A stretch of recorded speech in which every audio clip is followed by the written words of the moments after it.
It was a quiet summer evening. Carol and her husband Michael and their young son were strolling through the park. Suddenly they heard a woman screaming. Michael ran immediately in the direction from which the scream came.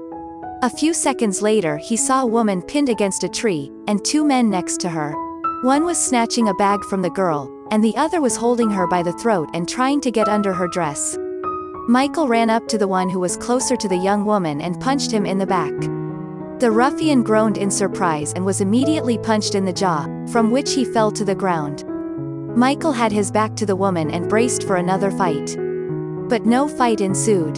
The attackers disappeared behind the trees.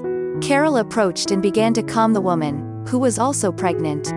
Then Carol and Matthew escorted the woman home. They were greeted by her husband, who thanked the couple warmly for saving his wife. The man gave them his business card and said he owed them for life and that if they needed any help, he would be happy to help them. But Carol and Michael never took advantage of the offer, as they soon moved to a neighboring town. Life went on and the incident was forgotten. 25 years have passed. Matthew and Carol's son grew up and started dating a girl. She was a nice, well-mannered and pretty girl, and his parents liked her a lot. The son's relationship with the girl was serious and he was going to propose to her. And then disaster struck. Matthew felt unwell and had a sudden pain in the heart. The man was taken to the hospital and there he was diagnosed with chronic heart failure. He needed a heart transplant and a lot of money for the operation. Unfortunately, the family had not enough money saved.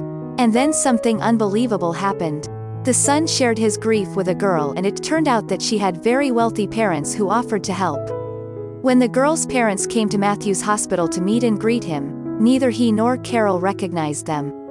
But they recognized their saviors immediately. Even though it had been so many years, as soon as the girl's parents entered the room, they stopped and looked at each other. The woman cried, and the man came over, shook Matthew's hand and said that they would definitely help. Carol and Matthew were shocked. These people remembered them for so many years, and on top of that their grown children fell in love and decided to tie their lives together. Matthew had surgery and began to recover. In addition to a beautiful daughter-in-law, Carol and Matthew made some wonderful friends. This is such an unusual story. Please share in the comments what you think about it.